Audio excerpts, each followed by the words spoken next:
안녕하십니까. 토막 상식 코너 시간입니다.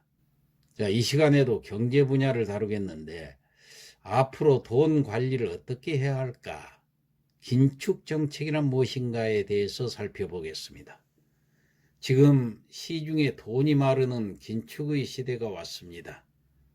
무려 12년간의 저금리 시대가 막을 내리는 것입니다.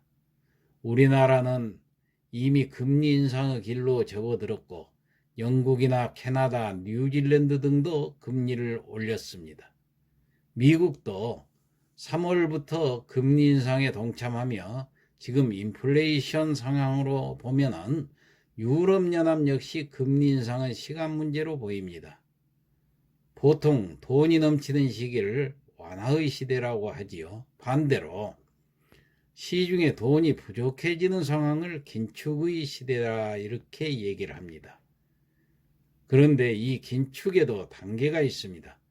테이퍼링과 금리 인상 그리고 양적 긴축 등의 단계가 있는데 오늘은 그 두 번째 단계인 금리 인상에 대해서 살펴보겠습니다.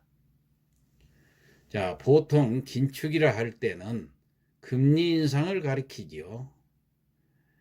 중앙은행이 기준금리를 올리면은 시중금리가 따라서 올라가고 연 2 내지 3%에는 별 관심이 없지만은 연 4 내지 6% 정도로 올라가면은 시중에서 움직이던 돈, 즉 주식시장이나 부동산에 담겨있던 돈들은 이자를 보고 은행 금고로 향하게 됩니다. 또 대출금리는 오르니 이자 부담의 보유 현금은 더 빨리 없어지지요. 이처럼 금리 인상부터는 시중 유동성이 본격적으로 사라지는 효과가 나타나기 때문에 이에 긴축 정책과 금리 인상은 이코르라는 등식이 성립이 됩니다. 다만 금리 인상 효과는 과거에 비해 많이 떨어진 게 사실입니다.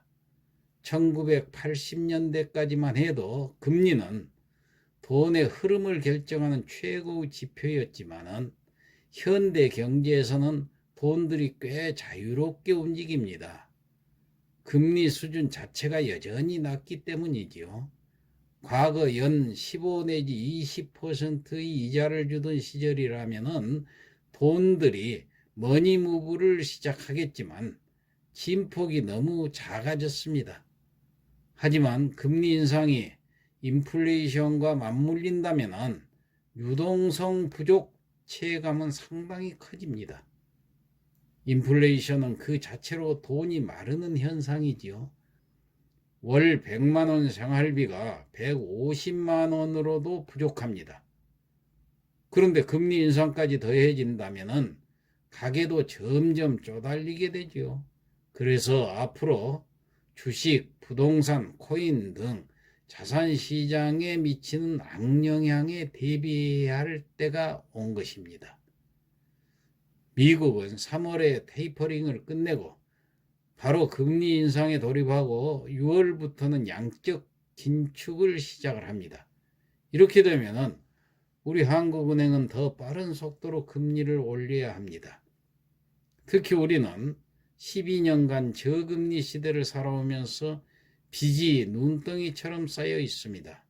시중에 돈이 마르고 있습니다.